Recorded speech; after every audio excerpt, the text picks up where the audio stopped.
د الله عز وجل د دین خبرې چې دوم ځل بیان سولې ته تکرار بولې او تکرار ته بد بولې، دا مفکوره ښه مفکوره نه ده. په دې قاعده کې ته خپله راټینګېږي. خوراک په تکرار کوې، چشک په تکرار کوې، عمل په تکرار کوې، خواهشات په تکرار کوې، هلته پر تا څوک اعتراض نه کوي دا ولې په تکرار. اصل کې خبره دا ده دغه اعتراضات چې په دین کې راځي یا یو چاته چې پیدا کېږي عموما دا د عقل څه سرچینه اخلي. الله عز وجل حواس پیدا کړي دي، دا لیدلو کتل کو. د حواسو څخه د پاسه الله عقل پیدا کړي دي. کوم ځای کې چې حواس عاجز سول عقل کار کوي. زه مثال در کوم، زه دلته تاسې په سترګو وینم دا حواس دي که نه دي، لیکن د دیواله شاته زه نه مټر وینم نه موټرسایکل وینم. خو زما عقل دا راته وایي چې دا خلک پر وسایلو راځي، دا وسایل یې کیدای سي د دې دیواله شاته ولاړ دي. نو دا کوم دي؟ خو زه په سترګو نه وینم. زما عقل راته وایي چې دا وسایل شاته ولاړ دي. د حواسو څخه د پاسه دوم شی عقل دی، لیکن داسې درجه هم راځي هلته عقل اوټ سي، هلته عقل ناکامه سي، هلته عقل فیل سي. چیرې چې عقل فیل سو هلته بیا وحي شروع کېږي. ما و تا به دین په عقلیاتو باندې مخته نه بیایي.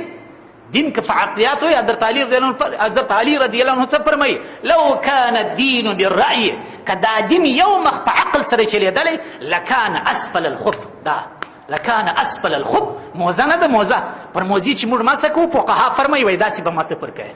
پر موزي چې مسه کوي پر د ظاهري حساب یې راکشي. حضرت علي صاحب فرمایي که دین سو چپ عقل سره وای نو د موزي لاندې حصه زیاته حقداره و د مسې سربېره سړی مسه پر.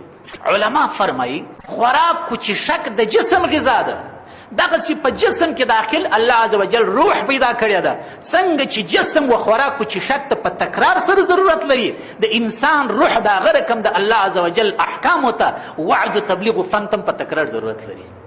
تا چې پروش کال د دین خبره د روژې پر برابر واورېدل، یو کال زما او ستا په مابینځ کې تیر سو، هغه ستا روح څنګه چې ستا بدن حرکت کوي هغه ډوډۍ هضمېږي که نه هضمېږي؟ ډوډۍ هضمېږي، منحل کېږي. د هغه رقم روح دې هم په حرکت کې دي، هغه منحل سو په هغه روح کې.